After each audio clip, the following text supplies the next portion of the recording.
नमस्कार साथियों। बात बिहार के उस सम्राट की जो सम्राट कहता है कि बंगला से कोई लोभ नहीं रहता मुझे। जो सम्राट ये कहता है कि मैं बहुत बार मंत्री रहा, एमएलसी रहा या मेरे पिताजी रहें, तो उनको बंगला से कभी लोभ नहीं रहा। वो अपने निजी आवास में रहा करते थे। अब सवाल इसलिए जरूरी है कहना बताना कि आप निजी आवास में रहते थे तो क्या आपके नाम पे बंगला या सरकारी आवास जो भी हो अलॉट नहीं हुआ था? क्या अलॉट हुआ था, लेकिन उनका कहना है कि उनको मोह नहीं था।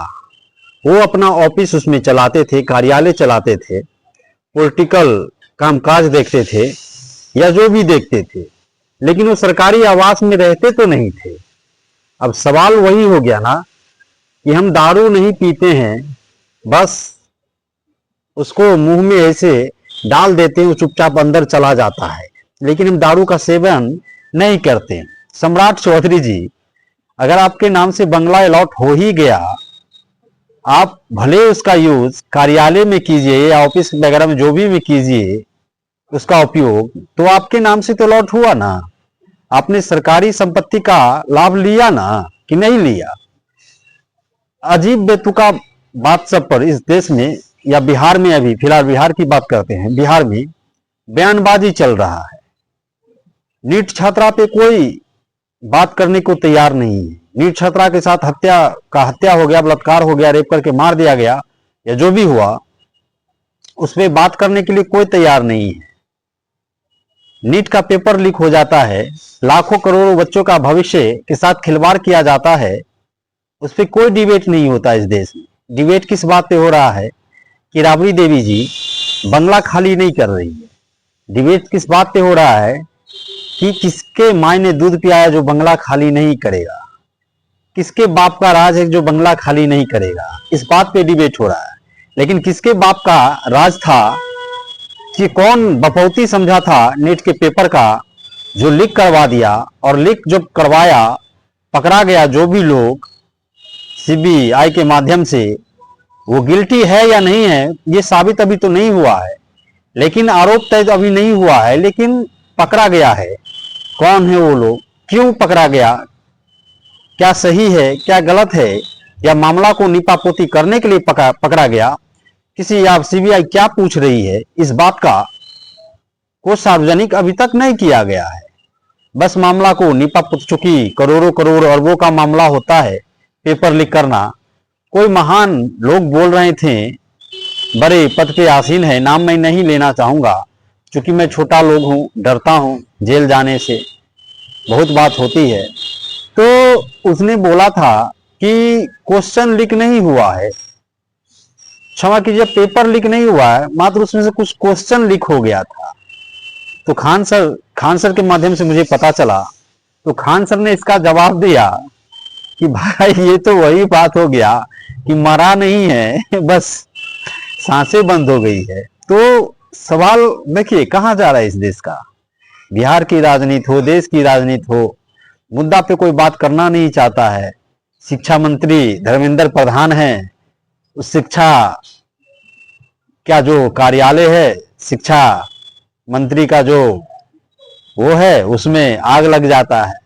अब पता नहीं जहां घोटाला होता है वहां आग कैसे लग जाता है, या घोटाला करने वाला आग लगवा देता है, या फाइल खुद जो घोटालेबाज फाइल होता है वो आत्महत्या कर लेता है।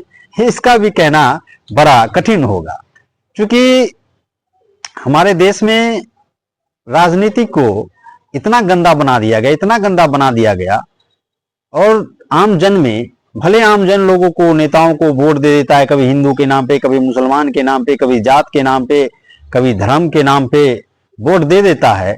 लेकिन यकीन मानिए इस देश में और खासकर बिहार में सबसे ज्यादा गाली सुनने वाला कोई प्राणी होगा तो नेता होगा, और नेता के बाद अगर सबसे ज्यादा जनता किसी को गाली देती होगी तो हमारी पुलिस प्रशासन को देती हो।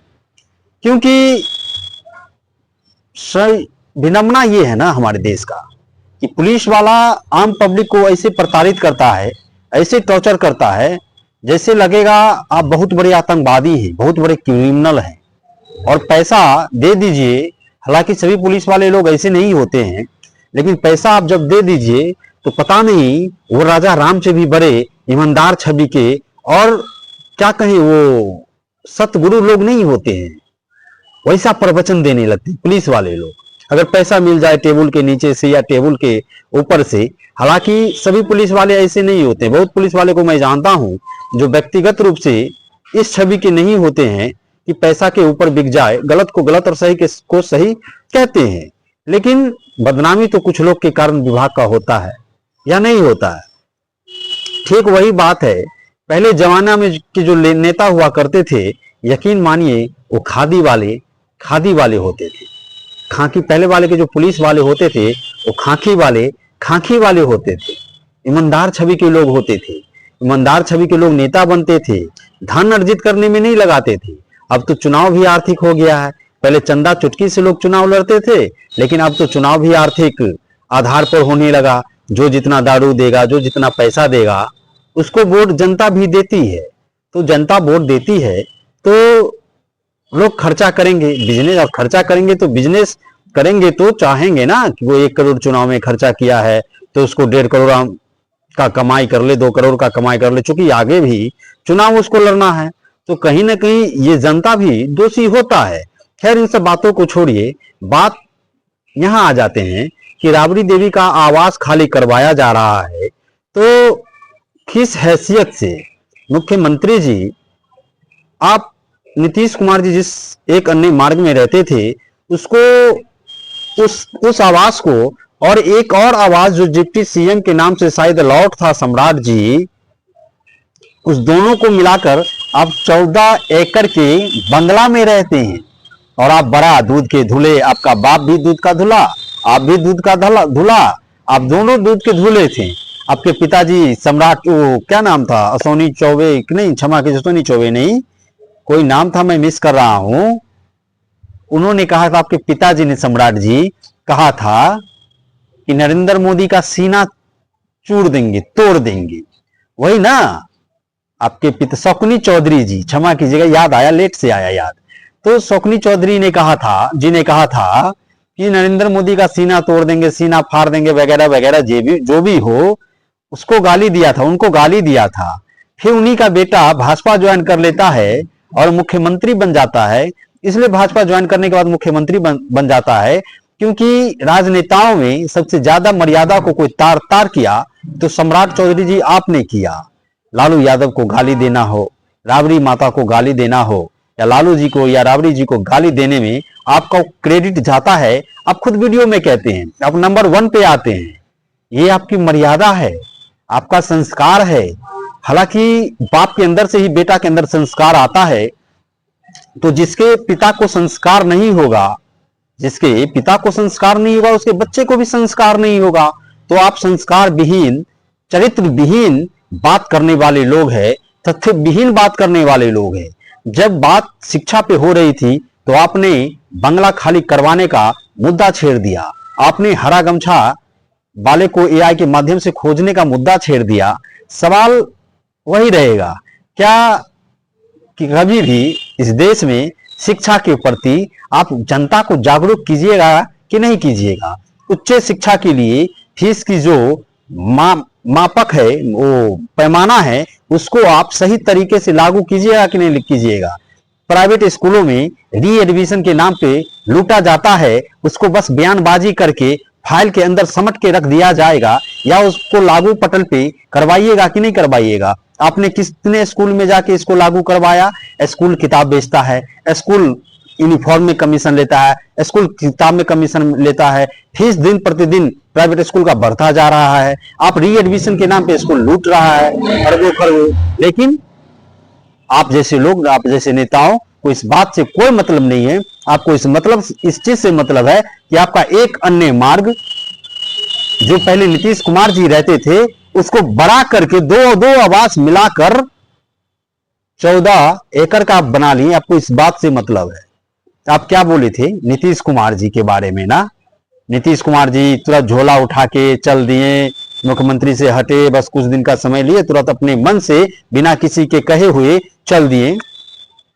क्या एक सवाल नीतीश कुमार पर नहीं बनता है? क्या नीतीश कुमार जी एज ए मुख्यमंत्री रहते हुए एक अन्य मार्ग में भी रहते थे और 7 सर्कुलर रोड का बंगला भी रखे हुए थे?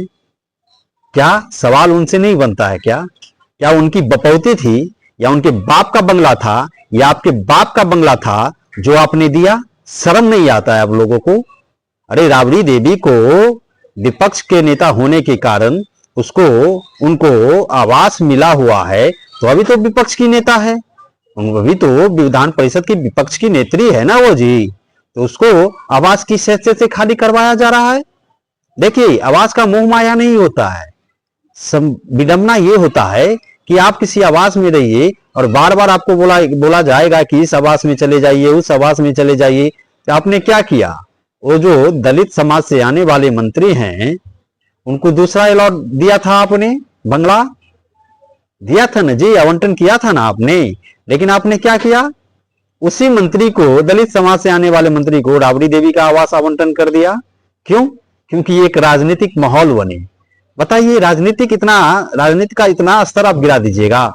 अगर माई का दूध आप पिए हुए थे, अगर एक बाप की आप औलाद हैं, कोई भी लोग हो, किसी दल के लोग हो, मैं सभी से ये बात कहता हूं, तो आप वो जो जीतन राम मांझी है उसको दो जगह बंगला कैसे अलाउट है जी? संजय झा है, उसको दो जगह किस हैसियत से बंगला अलाउट है जी? देवेश चंद्र ठाकुर है, उसको किस हैसियत से बंगला अलाउट है जी? आपने उस पर तो सवाल नहीं उठाया, सिर्फ राबड़ी देवी। देखिए, सत्ता आती है जाती है, राबड़ी देवी से एक आम जनता को कोई मतलब नहीं हो सकता है, आपसे भी एक आम जनता को कोई मतलब नहीं है, क्योंकि जनता को खुद कमाना है, खुद अपने बच्चे का भविष्य संवारना है और खुद के बदौलत अपने बच्चे के लिए, अपने परिवार के लिए कुछ करना होता है। आप जैसे नेताओं, जो बिहार के लोग नेता हैं ना, ये लोग सिर्फ अपने बारे में सोचते हैं, आम जनता के बारे में तो सोचते ही नहीं है। इसलिए न पक्ष से मतलब होता जनता को, न विपक्ष से मतलब होता है। बस चुनाव का समय आता है तो कुछ जनता दारू, मुर्गा, पैसा के बदौलत बिक जाते हैं, जिसका परिणाम ये होता है कि उसे छोटे छोटे किस्तों में वो पैसा चुकाना पड़ता है, कभी स्कूल फीस के नाम पर, कभी यूनिफॉर्म के नाम पर, कभी रीएडमिशन के नाम पर, कभी किसी सब्सिडी के नाम पर, कभी किसी चीज के नाम, बिजली बिल के नाम पर फाड़ दिया जाता है। छोटा छोटा जो आप ये डंक मारते हैं ना बिच्छू वाला, ये जनता बड़ा भोली होती है, बिहार की जनता, उसको समझ में नहीं आता है। लेकिन जब समझ में आता है तो नेताओं को इस तरह पताल के अंदर गाड़ देता है राजनीतिक रूप से, फिर उत्थान नहीं हो पाता है। यह भी बात आप समझ लीजिएगा। इसलिए मैं कहना चाहूंगा कि राजनीति ऐसा कीजिए कि मर्यादा बनी रहनी चाहिए। सुषमा स्वराज जी भाजपा की नेत्री थी, लोकसभा में मैंने उनका एक स्पीच सुना था, मेरी फेवरेट थी, वो अच्छी वक्ता थी।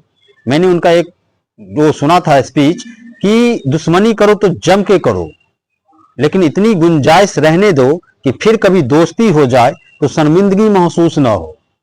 इस मर्यादा पर आप लोग कायम रहिए, कम से कम अन्य लोगों का बात ना मानिए, अपने दल की नेत्री सुषमा स्वराज का बात मान लीजिए और इस बात पर अमल कीजिए कि क्या राजनीति पारिवारिक द्वेष तो नहीं होता है, व्यक्तिगत द्वेष तो नहीं होता है, राजनीतिक बस राजनीति तक सीमित रहे, राजनीति बस रणनीति से चले, व्यक्तिगत दुश्मनी न हो। इस बात पर आप लोग को ध्यान देना चाहिए। इसी के साथ हम अपनी वाणी को देते हैं विराम। बोलो जय जय सिया राम। धन्यवाद।